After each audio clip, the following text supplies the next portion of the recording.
अस्सलाम वालेकुम फ्रेंड्स, मैं हूं मोहम्मद आकिब नूर और आप देख रहे हैं राज टीवी। दोस्तों, क्रिकेट की दुनिया में शुएब अख्तर के नाम से कौन वाकिफ़ नहीं। रावलपिंडी एक्सप्रेस के नाम से जाने जाने वाले इस फास्ट बॉलर ने दुनिया के अच्छे से अच्छे बैट्समैनों को तिगनी का नाच नचाए रखा।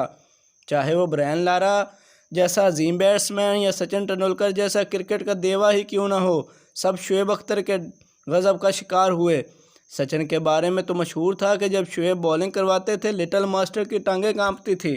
आज हम आपके लिए लाए हैं क्रिकेट के गुरु और साबिक ऑस्ट्रेलियावी कप्तान रिकी पॉन्टिंग की कहानी कि वो कैसे शुएब अख्तर के सामने खेलते हुए डरते थे। उन्होंने एक ट्वीट के ज़रिए 20 साल बाद अपना ये डर कैसे शेयर किया, ये जानने के लिए इस वीडियो को आखिर तक देखें। और अगर अभी तक आपने हमारे इस चैनल को सब्सक्राइब नहीं किया तो कर दें, ताकि हमारी हर नई आने वाली वीडियो आप तक पहुंच सके। जी तो व्यूअर्स, जो लोग क्रिकेट से वाबस्ता हैं या किसी भी खेल से, वो यकीनन साबिक ऑस्ट्रेलियावी कप्तान, और अगर ये ना कहा जाए कि दुनिया क्रिकेट का नंबर 1 कप्तान, तो बेजा होगा। दोस्तों, हम बात कर रहे हैं रिकी पॉन्टिंग की। रिकी पॉन्टिंग ने 17 अप्रैल 2020 को एक ट्वीट किया और साथ ही एक वीडियो शेयर की, जिसमें लिखा कि वो 1999 में शुएब अख्तर की तेज़ रफ्तार बॉलिंग को कभी नहीं भूलेंगे और शायद क्रिकेट हिस्ट्री में मुसलसल इतनी तेज़ बॉलिंग ही कोई बॉलर करे।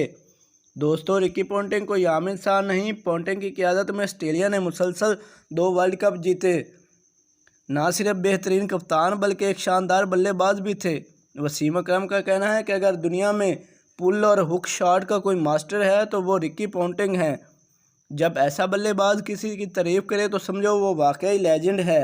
दोस्तों, ये थी आज की वीडियो। उम्मीद करता हूँ आपको ये पसंद आई होगी। अल्लाह हम नासिर।